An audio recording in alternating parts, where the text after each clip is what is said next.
Assalamualaikum warahmatullahi wabarakatuh. Alhamdulillah, nahmaduhu wa nasta'inuhu wa nastaghfiruhu wa na'udzu billahi min syururi anfusina wa min sayyiati a'malina.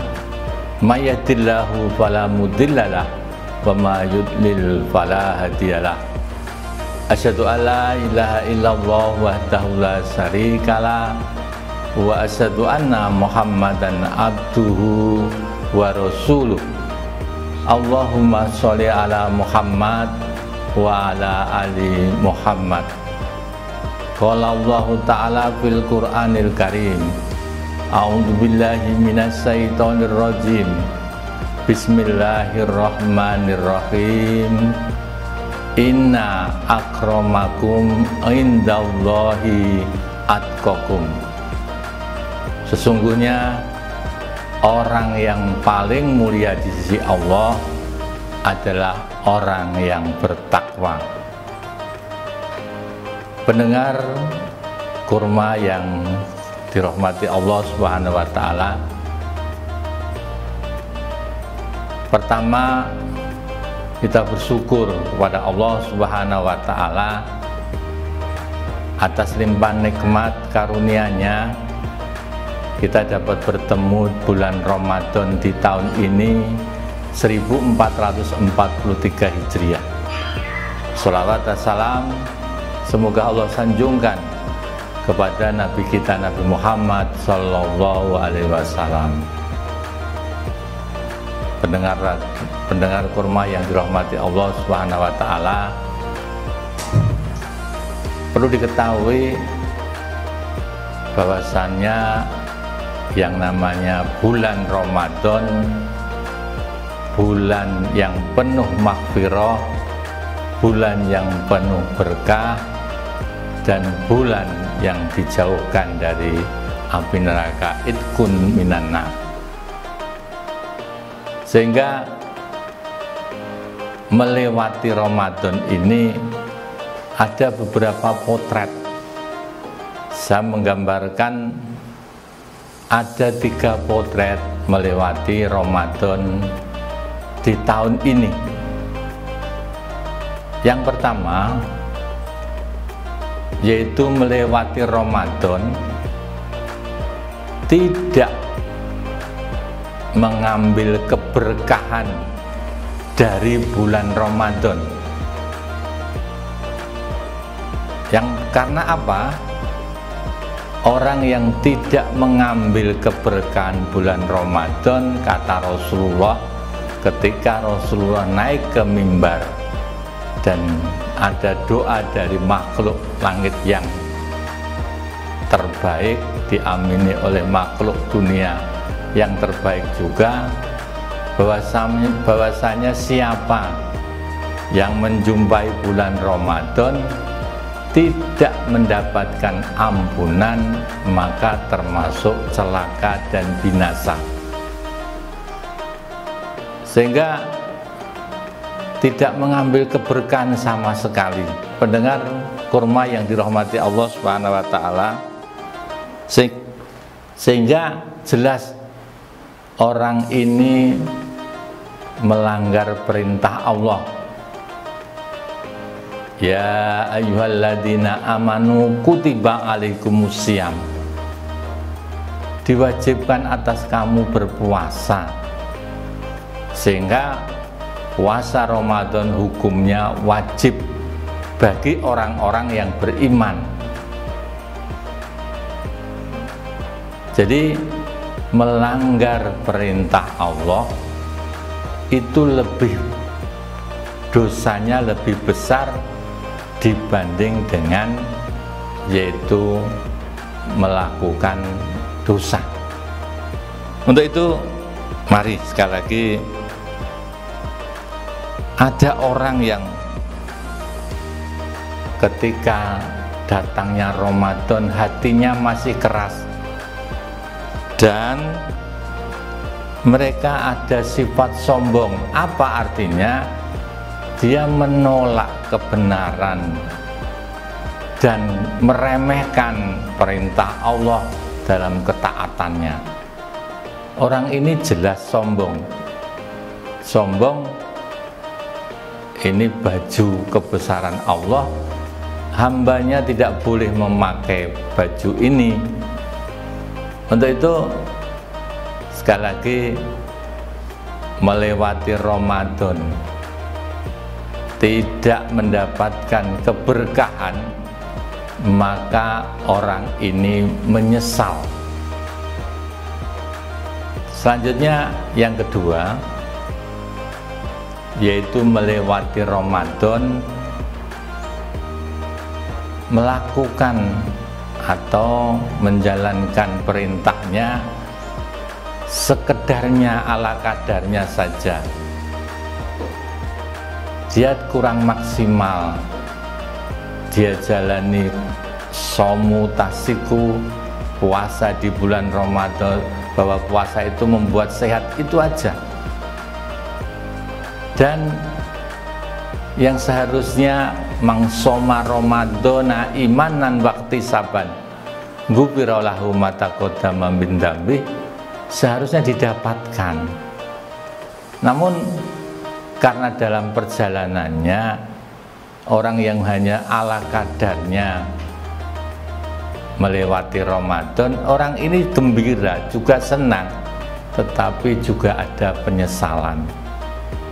Perlu diketahui pendengar yang dirahmati Allah Subhanahu wa taala, bahwasanya kalau Ramadan ini kita lakukan dengan puasa di siang harinya, diisi dengan amal ibadah yang lainnya, sedekah, dan malamnya mangkoma Ramadana, maka dia mendapatkan ampunan dari Allah Subhanahu wa taala. Untuk itu sekali lagi, dia kurang mengindahkan. Kalau itu hanya sekedar atau ala kadarnya, dia kurang mengindahkan bahwa yang namanya puasa itu atau Ramadan itu juga ibadah lisan. Karena ada hadis yang diriwayatkan oleh Bukhari, barang siapa tidak meninggalkan perkataan dan perbuatan dusta, Allah tidak menerima puasanya walaupun dia meninggalkan makan dan minum di siang harinya. Hadis riwayat Imam Bukhari. Sehingga ada yang bisa menahan makan dan minum di siang harinya, tapi ia juga berbuka dengan lisannya. Artinya apa? Dia tidak mendapatkan sama sekali pahala, atau hilang di perjalanan, atau hilang pahalanya. Untuk itu orang yang hanya mengambil atau keberkahan dengan ala kadarnya, ia masih ada rasa senang, tapi masih ada penyesalan. Lebih-lebih Ramadan hanya membatasi. Setelah Ramadan dia kembali ke habitatnya lagi. Yang ketiga, melewati Ramadan dengan sungguh-sungguh, dengan menempuh, yaitu memperbanyak ibadah dan amal kebaikan, serta dengan diisi dengan majelis taklim dan lain sebagainya, jelas dia akan mendapatkan kebahagiaan. Untuk itu orang yang sudah tahu dengan balasan orang yang berpuasa, hanya Allah yang akan membalasnya, karena puasa untukku, maka Allah yang akan membalasnya, karena hambaku yaitu telah menahan makan dan minum serta syahwatnya di siang harinya, sehingga akan dilipat gandakan berapa kali itu terserah Allah Subhanahu wa Ta'ala. Sehingga sekali lagi, puasa juga ibadah hati. Jadikan puasa ini ikhlas, hanya mencari ridho Allah Subhanahu wa Ta'ala, serta kita selalu mengagungkan Allah Subhanahu wa Ta'ala. Jangan sampai puasa kita ada riak, yaitu ingin mendapatkan pujian dari manusia. Imam Syafi'i mengatakan, ketika hatimu sudah berharap kepada seseorang, maka Allah timpakan ke atas kamu pedihnya sebuah pengharapan, supaya kamu mengatakan bahwa Allah sangat mencemburui hati yang berharap kepada selain Dia. Maka Allah menghalangimu dari perkara tersebut agar kembali berharap kepadanya. Itulah yang disampaikan oleh Imam Syafi'i. Bila kita ini berharap kepada manusia, maka bersiaplah untuk kecewa. A'udzubillahi minasyaitonirrajim. Wa ila rabbika farghab. Dan hanya kepada Tuhanmu lah hendaknya kamu berharap. Quran surat Insyirah ayat 8. Sekali lagi, kalau Ali bin Abi Thalib mengatakan, aku sudah pernah merasakan semua kepahitan dalam hidup, dan yang paling pahit ialah berharap kepada manusia. Pendengar yang dirahmati Allah Subhanahu wa Ta'ala, dalam surat Al-Insyirah ayat 8 menjelaskan, hanya kita ini berharap dan minta pertolongan hanya kepada Allah. Supaya apa? Supaya kita tidak kecewa. Seperti halnya yang disampaikan Ali bin Abi Thalib, mengatakan bahwasanya aku sudah pernah merasakan semua kepahitan dalam hidup, dan yang paling pahit ialah berharap kepada manusia. Sehingga sekali lagi, puasa yang kita lakukan ini tidak lain berharap kepada pahala Allah.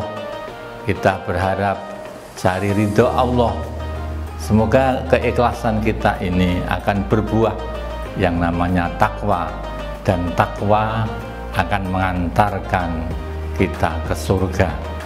Surga itu mahal, tetapi orang miskin bisa membeli surga tidak dengan hartanya, tetapi dengan takwa. Itu saja, kurang lebihnya saya mohon maaf. Fastabiqul khairat. Wassalamualaikum warahmatullahi wabarakatuh.